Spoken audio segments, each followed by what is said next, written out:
क्योंकि आज होली है तो अगल बगल में गाना लोग चला रहे हैं तो इससे थोड़ा डिस्टर्ब हो रहा है। फिर भी हम देखते हैं अगला कोटेशन।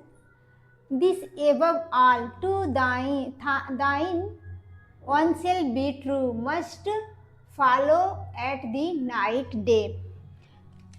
दिस एबव ऑल, इन सब के बावजूद, दाइन वन सेल्फ बी ट्रू, जो व्यक्ति होता है वो अपने आपके प्रति क्या होना चाहिए? आप अपने प्रति सच्चे रहो, अच्छे ईमानदार रहिए। जब आप अपने प्रति ईमानदार रहेंगे तो आप कभी भी दूसरे के साथ गलत नहीं कर सकते हैं, इसलिए हमें अपने प्रति ईमानदार होना चाहिए। किसने कहा? पोलोनियस ने कहा। जब उसका बेटा लियर्टिस फ्रांस जा रहा था उस समय उसे नसीहत देते हुए पोलोनियस ने बोला था। दूसरा लाइन है frailty Dai name is women. Frailty miss होती है कमजोरी, फ्रेलिटी मिस होती है कमजोरी। तो लिखा गया कि frailty Dai name is women, कमजोरी तुम्हारा नाम क्या है? औरत है। कमजोरी का नाम क्या है? औरत है। यह कब हेमलेट बोला है? कब बोला है? कौन बोला है? हेमलेट बोला है। जब उसकी माँ उसके पिता का डेथ हुए ही अभी कुछ दिन हुआ रहता है और उसके चाचा क्लॉडियस से शादी कर लेती है, उस समय हेमलेट बहुत दुखी होता है, दुखी रहता है।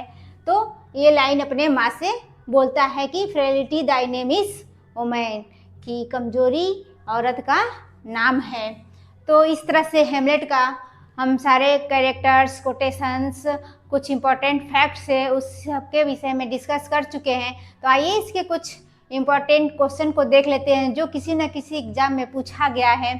तो जब हम क्वेश्चन को देखेंगे, किसी न किसी एग्जाम में जो पूछा रहता है वही हमारे एग्जाम में क्वेश्चन पूछा जाता है, इसलिए हमें प्रीवियस ईयर के क्वेश्चन को जरूर सॉल्व करना चाहिए। तो कुछ प्रीवियस ईयर ही क्वेश्चन है जो मैं आपके सामने रखी हूँ, तो आइए देखते हैं। फर्स्ट क्वेश्चन है हमारा, which of the following pledge of Shakespeare contains the line. जो नीचे शेक्सपियर की लाइन दी गई है उसमें से ये line what a piece of work is man, ये लाइन किस प्ले से ली गई है? शेक्सपियर की किस प्ले से ली गई है? कौन सी लाइन है? What a piece of work is man, किस प्ले से ली गई है शेक्सपियर की? Macbeth, Othello, King Lear, Hamlet. मैं आपको हेमलेट पढ़ाई हूँ इसलिए केवल हेमलेट के ही क्वेश्चंस रखी हूँ। तो हमारा आंसर क्या हो जाएगा? हेमलेट। हेमलेट कब लिखा गया था? तो 1601 से लेकर 1602 के बीच में लिखा गया था। पब्लिश कब हुआ था? 1603 में पब्लिश हुआ था। यहाँ रिटेन, रिटेन कब हुआ था? 1601 से 1602 के बीच में हुआ था। पब्लिश कब हुआ? पब्लिश हुआ था 1603 में। इसकी सेटिंग कहाँ है? इसकी सेटिंग कहाँ है? डेनमार्क में। इसकी थीम क्या है? थीम क्या है? इनडिसीजन। दूसरा क्या है? रिवेंज। इस तरह से हम रिवाइज कर लेंगे। तो what a piece of work is man, किस शेक्सपियर के किस प्ले से लाइन ली गई है? तो क्या हो जाएगा हमारा? हेमलेट। दूसरा क्वेश्चन है, विच character in Hamlet utters the lines. जो हेमलेट प्ले है उसमें से कौन सा ऐसा कैरेक्टर है जो इस लाइन को बोला है? तो क्या लाइन है? Something is rotten in the state of Denmark. Denmark में कुछ हो रहा है, कुछ गड़बड़ हो रहा है, कुछ खिचड़ी पक रही है। कौन बोला?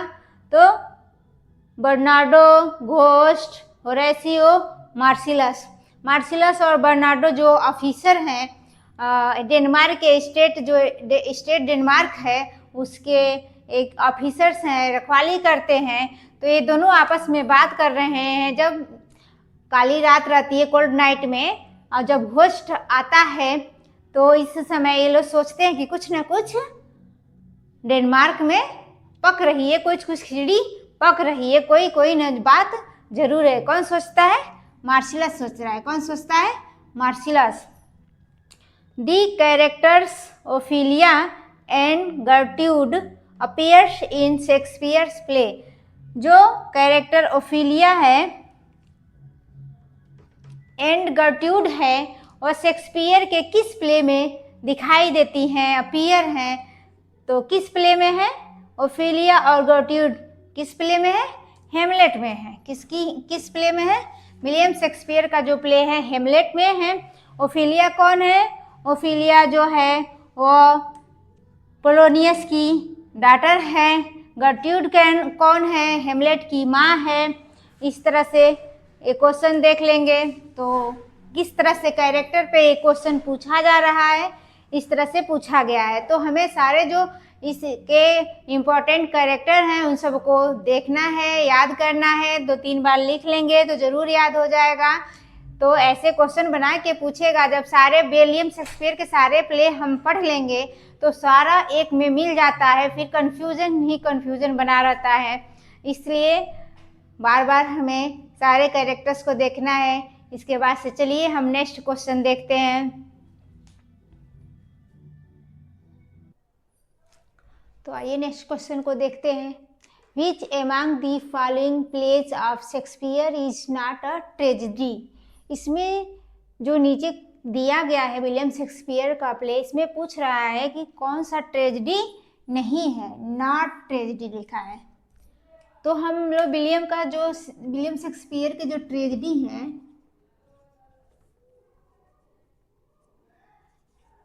ट्रेजेडी ये क्या है? HOKM, होकम से क्या हो गया? हेमलेट। H से हेमलेट, O से ओथेलो, K से किंग लियर और M से मैकबेथ। ये विलियम शेक्सपियर के क्या है? ट्रेजेडी हैं। लेकिन हमसे क्या क्वेश्चन पूछ रहा है कि Shakespeare is not a tragedy. जो फॉलोइंग जो नीचे दिए गए हैं प्ले विलियम के, इसमें से कौन ट्रेजेडी नहीं है, ये पूछ रहा है। तो हेमलेट है। टेम्पेस्ट, उसमें टेम्पेस्ट नहीं है, तो हमारा आंसर क्या हो जाएगा?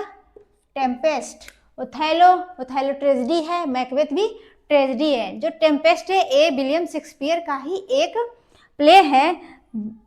एक प्ले है जिसमें ये क्या है? ट्रेजेडी कॉमेडी है। क्या है? ट्रेजेडी कॉमेडी है। दूसरा है question, who among the following characters Shakespeare has spoken the famous line. इसमें जो कैरेक्टर दिए गए हैं वो कौन सी जो फेमस लाइन है, कौन बोला है?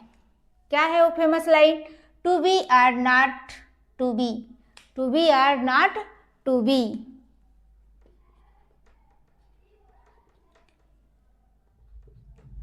That is to be or not to be, that is the question। ये लाइन किस फेमस कैरेक्टर का है? किंग लियर का है, ओथेलो का है, प्रॉस्पेरो का है, हेमलेट का है। तो मैं आपको हेमलेट पढ़ाई हूँ, उसमें है टू बी और नॉट टू बी, मैं कोटेशन लिखवाई हूँ। जीवित रहना है, जीवित रहना या ना रहना, ये क्या है? क्वेश्चन है। होना या ना होना क्या है? एक प्रश्न है। तो किसने बोला था? हेमलेट ने बोला था। किसने बोला था? हेमलेट ने बोला था। इस तरह से हमारा आंसर डी हो जाएगा। D is correct answer. दूसरा है, which among the following character does not appear in the play Hamlet. इसमें से जो कैरेक्टर्स दिए गए हैं कौन सा हेमलेट प्ले में अपीयर नहीं है, अर्थात नहीं उसमें दिखाई देता है या उसमें नहीं है। तो क्या कहेंगे? होरेसियो, गर्ट्रूड, ओलिविया, हेमलेट। कौन सा है? तो हम लोग हेमलेट पढ़े हैं। होरेसियो कौन है? हेमलेट का फ्रेंड है। गर्ट्रूड कौन है? उसकी माँ है, हेमलेट की माँ है। और हेमलेट खुद हेमलेट है।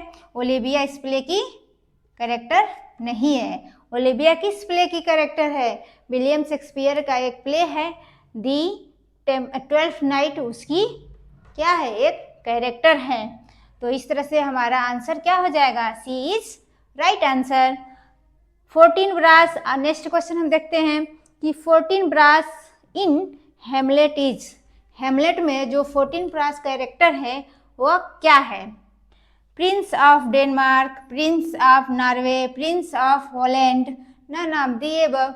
ये जो दिए गए हैं इनमें से कोई नहीं। मैं लाइन में इसलिए लिखी हूँ क्योंकि क्वेश्चन कम पड़ जाएंगे कराने के लिए, इसलिए मैं लाइन में ऑप्शन दे दी हूँ। नहीं तो केवल ए बी उसके नीचे सी डी ऐसे रहेगा, लेकिन जगह कम होने की वजह से मैं क्या की हूँ, लाइन में ही लिख दी हूँ सारे ऑप्शंस। तो 14 ब्रश मैं बताई थी कि जो है वो क्या है, प्रिंस ऑफ नॉर्वे है। और उस वहीं के जो किंग थे उनको मारकर जो किंग हेमलेट थे वो राजा बने थे। तो इस तरह से जो 14 ब्रश कौन है, प्रिंस ऑफ नॉर्वे है। कौन है, prince of Norway, B is right answer. Next question है, in which Shakespeare play, Shakespeare के किस प्ले में Oedipus complex is reflected. Oedipus complex कुछ क्वेश्चन ऐसे रहेंगे जो मैं जो कराई हूँ हेमलेट उसमें नहीं मिलेंगे, तो क्वेश्चन के थ्रू हमारा हो जाएगा। तो ओडिपस कम्प्लेक्स किस प्ले में विलियम शेक्सपियर के रिफ्लेक्ट होता है, दिखाई देता है, तो क्या है, हेमलेट। किसमें, हेमलेट में दिखाई देता है। जो ओडिपस कम्प्लेक्स वह शब्द है, एक ये जो शब्द है, ये जो टर्म है, इसको Sigmund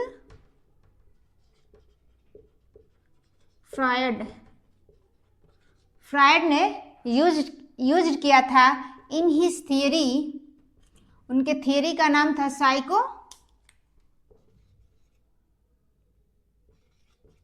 psychosexual theory. Psychosexual theory में ये टर्म यूज किए थे। किसने किया था, सिगमंड फ्रायड ने किया था। किसने किया था, क्वेश्चन कभी कभी पूछ सकता है कि जो ओडिपस कम्प्लेक्स वर्ड है इसको किसने सबसे पहले यूज किया था, ये टर्म किसने सबसे पहले यूज किया था, तो सिगमंड फ्रायड ने। किसमें किया था, इन